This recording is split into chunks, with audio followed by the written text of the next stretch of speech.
même se demander pourquoi, hein. Les gens oublient toujours de se poser la question pourquoi. Remarquez, ça peut être une qualité comme ça peut être un défaut. Ce qu'il y a de bien avec les opinions tranchées, c'est que ça relance le débat. En soi, vous êtes une sorte de provocateur.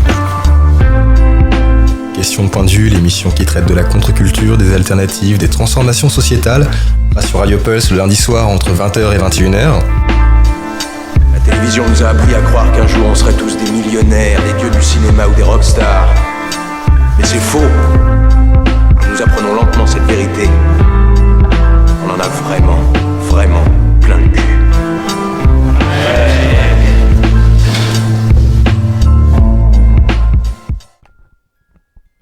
Et bienvenue sur Question de point de vue, l'émission qui parle de contre-culture, de l'alternative et de toutes ces petites choses du quotidien auxquelles on ne pense pas forcément. Et là, on est parti pour une review un peu particulière, puisque pour une fois, je vais pas faire une émission culturelle comme je le fais habituellement à la radio, mais on va faire une émission qui va être sous forme de review.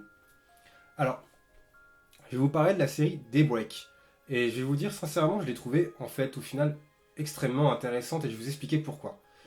Daybreak, donc pour débriefer un petit peu qu'est-ce que la série, donc ça raconte l'histoire de jeunes, donc c'est un peu à la Sex Academy ou à Another Teen Movie pour les addicts des films du même délire, où il s'agit un peu de parodier l'univers lycéen américain, donc avec toutes ces caricatures, les pom-pom girls, les sportifs, les intellos, etc., etc. Et on se retrouve dans le carcan d'un énième personnage qui est un peu le lambda de l'histoire et qui se retrouve en milieu de tout ça à essayer de trouver sa place et expliquer en quoi le fait de ne pas faire partie d'un groupe ou d'un club n'a pas d'impact réel au final sur sa personnalité, sur ce qu'il est. Bref, on est dans le scénario classique des films américains classiques, des séries américains teen classiques, vous les connaissez tous, les Teen Wolf, les Vampire Diaries, toutes ces histoires-là, enfin bref, je passe. Pourquoi la série est intéressante et pourquoi elle se distingue des autres séries du genre par rapport à ça ? Et bien dans un premier temps, il y a un truc que j'ai trouvé vraiment intéressant, c'est le fait d'utiliser l'emploi du méta-humour. Ça m'a énormément rappelé tout l'univers qu'on peut retrouver avec la série Community. Donc pour les gens qui ne connaissent pas Community, c'est une série américaine où en fait on a régulièrement ce qu'on appelle des phases de méta-humour. Donc pour ceux qui ne connaissent pas le méta-humour, c'est la capacité de pouvoir faire de l'humour sur une situation donnée, sur une situation qui va être considérée comme méta, c'est-à-dire qui va interpeller directement un contexte qui va être hors champ ou qui va être entre guillemets de l'humour sur de l'humour par exemple. Pour le faire simple, typiquement le film du super-héros Deadpool par exemple, enfin l'univers de Deadpool est quasiment fondé que sur du méta-humour, c'est-à-dire par exemple Deadpool des fois se tourne vers les spectateurs ou c'est vers les lecteurs pour faire des blagues contextuelles par rapport à sa situation de personnage de bande dessinée, et donc du coup c'est une forme d'humour en fait qui tente à sortir les personnages du carcan du fictif pour faire un lien avec le réel et créer une forme burlesque en fait qui va permettre de rendre la situation comique. Puisque par exemple, dans le méta-humour, on peut très bien se retrouver dans une scène dramatique où le personnage principal se retrouve dans une situation, qui est de l'ordre qui est tragique de façon générale, et d'un coup va se tourner face caméra et faire bah écoutez, là les spectateurs, vous voyez, nous sommes là dans un champ scénaristique où nous nous retrouvons en situation contextuelle de pouvoir se dire que je vais certainement mourir. Là, par exemple, on est dans un trait typique de méta-humour. Et en l'occurrence, depuis Community, ça faisait longtemps que je n'avais pas vu un film à destination des adolescents, enfin une série à destination des adolescents, où cette forme d'humour se retrouve un peu partout, tout le long de la série, c'est d'ailleurs sa petite patte. Et on reconnaît d'ailleurs une forme d'inspiration à Community qui vaudrait le coup de s'interroger sur les inspirations du réalisateur en lui-même. Parce que du coup, on retrouve un peu tout ce discours qu'on peut avoir de Abel dans Community, où il se retourne très régulièrement face caméra pour expliquer aux spectateurs pourquoi c'est tourné ainsi, pour faire des blagues entre guillemets sur les choix scénaristiques, les choix de réalisation, les choix de mise en scène. Et on le retrouve très régulièrement d'ailleurs, ce format-là, donc du coup dans la série Daybreak. Mais au-delà du choix d'avoir voulu faire de Daybreak une forme de série méta-humour qui permet de faire de l'humour sur les codes propres au film teenage, on va dire, il y a surtout toute une réflexion en fait sur la société moderne qui est extrêmement intéressante, où justement on se retrouve dans ce contexte où en fait les personnages principaux sont en train de régulièrement se demander pourquoi ils vivent dans un monde qui est post-apocalyptique, pourquoi ils se retrouvent dans cette situation-là. Et pour ça, on va d'abord commencer par faire un point sur qu'est-ce que du coup la série Daybreak, qu'est-ce que ça raconte. Alors, comme j'expliquais très rapidement en introduction, Daybreak, ça raconte donc l'histoire de jeunes, donc dans un contexte de film teenage, avec un fond de méta-humour, où en fait le monde a été détruit de façon générale, c'est-à-dire qu'une bombe nucléaire, ce qui s'apparente à une bombe nucléaire, on le devine dans une des scènes de flashback, il y a une espèce de champignon atomique qui apparaît dans leur petite ville aux États-Unis, et ce qui fait que du jour au lendemain, ils se retrouvent dans un espèce d'univers post-apocalyptique avec le rituel du filtre sépia ou le filtre western, je sais pas comment vous voulez qu'on l'appelle, qui est propre à Mad Max par exemple, où on se retrouve dans cette espèce d'univers désertique avec des zombies, donc du coup les adultes sont tous devenus des zombies, à part les adolescents, qui pour une raison qui nous est pas connue, du moins dans le début de la série, se retrouvent entre guillemets épargnés de tout ça, et se retrouvent à l'espèce de former de nouveau, de reproduire les clans qu'ils avaient au lycée, mais version entre guillemets Survivor. Donc typiquement, il y a un groupe de sportifs qui représentent tout ce qui va être club de golf, il va y avoir un groupe de pom-pom girls qui vont se transformer en Amazon, il va y avoir donc du coup les geeks qui vont se retrouver aussi dans une autre catégorie, et ainsi de suite. Et donc du coup, tous ces personnages-là vont se retrouver dans une quête de pouvoir. Et donc on a le personnage principal qui est dans son vivant du lycée, une personne tout à fait lambda, qui se retrouve lui dans cet univers-là un peu... comment dire, dans une espèce de fantasme, entre guillemets, par rapport à sa vie d'avant, puisqu'il se dit, oh, c'est génial, parce que du coup, il va pouvoir devenir une véritable personne, et il est en quête de retrouver donc sa copine, donc qui suite à l'accident nucléaire, du coup, est portée disparue, donc ça se passe quelques mois après, il me semble, donc ça se passe 6 mois après l'accident nucléaire, et sur sa route, il rencontre donc 2 personnages, qui sont aussi eux-mêmes des caricatures, entre guillemets, des codes des films teenage. Du coup, il se retrouve avec ces 2 acolytes-là qui décident de l'accompagner dans leur périple pour pouvoir du coup survivre aux zombies adultes, aux différents clans qui les pourchassent, parce que le fait de ne pas faire partie d'un clan fait qu'on est chassé par les autres. Et sur leur route, il y a différentes péripéties. Ils rencontrent une adulte zombie, entre guillemets, qui est intelligente. Ils rencontrent un espèce de chasseur aussi d'adolescents. Donc ça, on en reparlera plus tard. Tout cet univers-là crée une espèce d'ambiance vachement atypique, où on a une espèce de mélange entre les codes du film pour teenagers, avec un contre-code du film teenager par l'humour méta qui est employé régulièrement. Et tout ça sous fond d'univers post-apocalyptique à la Mad Max, mais un Mad Max qui serait, entre guillemets, raté, puisque du coup la plupart des personnages se retrouvent en fait être extrêmement nuls ou pas doués, ce qui rend en fait la série tout à fait crédible, puisque ça reste des adolescents en fait, ils ne deviennent pas des psychopathes ou des serial killers ou des pros du surviving en 2 jours, quoi. Tout en réussissant à survivre dans cet univers où, en toute théorie, on pourrait se poser la pertinence de savoir comment tu fais pour te nourrir, pour te laver, etc. etc. Bref. On est dans un film qui joue en fait avec ces différents codes et cette série en fait est d'autant plus intéressante par rapport à ça. Et j'ai été agréablement surpris en fait de me rendre compte qu'il ne s'agit pas juste d'une série action pour adolescents, mais que c'est une série en fait qui aborde en trame de fond, via le méta-humour justement, énormément de questions, de questionnements qui sont propres à la société d'aujourd'hui et à la société moderne.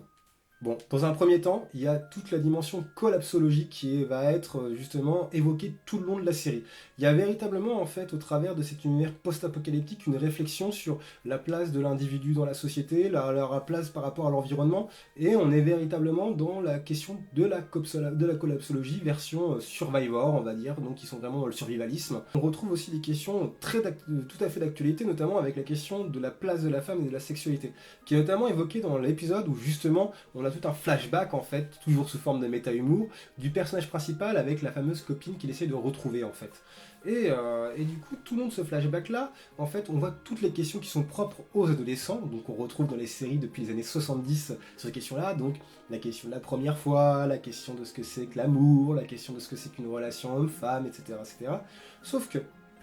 et c'est ça que j'ai trouvé très bien et très intéressant, on reste très peu focalisé sur la question de l'amour en lui-même. Très vite, la personnage principale va évoquer en fait les multiples formes en fait de sexualité qui peuvent exister, entre la sexualité, le polyamour, la polyandrie, etc., etc., etc. Et du coup, va les apposer justement au personnage principal qui se retrouve en fait confronté à ces codes-là et qui lui aussi essaye tant bien que mal de s'adapter à ces codes-là. Et on ressent en fait toute la tension moderne entre guillemets de cette place qu'on peut avoir entre les rapports homme-femme, femme-femme, homme-homme, ou quel est entre guillemets le bon juste milieu entre la liberté pure de la sexualité et tout simplement le fait de se retrouver du coup amoureux et dans une envie de reproduire en fait un modèle traditionnel qui, d'un point de vue strictement objectif ou moral, qu'importe, n'a pas plus de défauts que de se retrouver en polyamour, en relation libre, etc. Qui n'est pas, entre guillemets, un modèle dépassé, qui est juste une autre forme de relation, en fait. Mais qui est quand même le modèle dominant, pour des raisons que j'évoquerai dans la vidéo, mais qui sont historiques, culturelles, et ainsi de suite. Et ils se retrouvent en tension, et ces tensions-là, en fait, vont se retrouver dans leur manière de pouvoir gérer la société après-apocalypse, donc post-apocalyptique. Et c'est ça qui est très intéressant dans la série, c'est de se dire qu'on part d'une série, entre guillemets, qui est vraiment la série pour ados un peu crétine, et se retrouver du coup avec des personnages qui ont des réflexions très intéressantes du « bon bah voilà, avant l'apocalypse, il y avait toutes ces questions-là qui étaient en cours, la place de la femme et de l'homme, de la sexualité, la question de l'environnement, la question du vivre ensemble tout simplement, avec énormément de choses qui nous parasitaient, donc la domination traditionnelle qui était représentée par les adultes, qui d'ailleurs sont punis dans la série en devenant des zombies, entre guillemets, et du coup, nous, on est adolescents, on essaie de bien faire, mais comment on fait bien sans tomber dans les travers du passé. Et c'est là qu'en fait, il va y avoir énormément de jeux de tension entre chacun des personnages et chacun des groupes qui vont chercher en fait, tous les uns après les autres, à avoir le pouvoir. Et c'est ça en fait, toute la trame de fond de l'histoire, c'est que chacun dans son quête de liberté et comment dire, de revendication individuelle, va se retrouver dans des jeux de pouvoir les uns avec les autres, où il y a des personnages qui vont trahir les autres, d'autres qui vont mentir pour essayer de maintenir le groupe, d'autres qui vont essayer justement de faire des putschs, d'autres qui vont utiliser entre guillemets la manière un peu plus agressive, en y allant frontalement. Et en fait, quelle que soit entre guillemets la position de méchant ou de gentil, tous les personnages sont dans des jeux de pouvoir, et c'est ce qui rend la série d'autant plus intéressante, c'est qu'elle n'est pas manichéenne. C'est-à-dire qu'il n'y a pas vraiment de méchants ou de gentils dans cette série-là, ils sont tous à un moment donné méchants ou gentils en fonction de l'angle de vue qu'on décide de prendre. Et ça, personnellement, arrivé dans les derniers épisodes, je ne m'y attendais pas. Ça n'en fait pas non plus la série du siècle ou une série extraordinaire, mais le fait d'avoir vu sur les codes des séries teenagers pour ensuite arriver à quelque chose d'un peu plus réfléchi, j'ai énormément apprécié. Enfin, un mot en fait du coup de cette espèce de review analytique sociologique de la série des Bois, et je pensais vraiment pas qu'un jour je ferais une review comme ça, mais bon, qu'importe. On peut presque dire que ce qui est intéressant en fait dans cette série-là, c'est qu'elle pose la question, la problématique du rapport à l'autre, qui est une problématique encore peut-être de mon point de vue et de mon point de vue strictement personnel, peut-être encore plus importante aux États-Unis, de par le fait que les États-Unis ont mis énormément la valeur liberté comme étant au fondement même de leur organisation sociale. Valeur liberté qui se retrouve souvent en contradiction avec justement des jeux de pouvoir et de domination, et c'est ce que la série retranscrit à merveille au travers des aléas de la vie de ces jeunes, de leur univers post-apocalyptique, qui en fait est extrêmement un reflet de notre société qui n'est dite non-apocalypse. Et c'est très intéressant parce que du coup, on se rend compte qu'il y a toute une problématique par rapport à l'autre. C'est-à-dire que voilà, je veux choisir ma sexualité comme je l'entends, je dois faire attention à l'environnement, mais en même temps, j'aimerais avoir le droit de pouvoir polluer comme je le souhaite et de le faire moralement parce que du coup, j'ai toujours le sentiment de polluer moins que ce que les générations précédentes ont fait. Et ça pose toutes ces questions-là, en fait, en fait, c'est difficile en fait, de se dire qu'on peut être totalement libre alors qu'on dépend des autres. Et c'est un peu la morale de cette saison 1 de la série. De dire, bon bah voilà, très bien, vous voulez mettre en avant vos petites libertés individuelles, etc. Mais en fait, au final, il va falloir à un moment donné que vous les sacrifiez pour pouvoir travailler les uns avec les autres et pour pouvoir coopérer. Ou alors, dans ces cas-là, il va falloir que vous reproduisiez ce que vous critiquez vous-même, c'est-à-dire l'ancien modèle des, entre guillemets, adultes, qui va être celui de la domination. Et ça pose une véritable question, une véritable problématique par rapport à ça. Et justement, le fait d'avoir choisi l'univers des adolescents est extrêmement futé et malin. Parce que du coup, dans les représentations des séries de teenagers américains, eh ben on se rend compte qu'il y a souvent ces jeux de domination qui sont placés à leur état primaire dans la vision américaine. C'est-à-dire qu'avec les jeux de groupe, de clubs, de clans, etc., les jeunes sont souvent en train de se faire des guéguerres pour savoir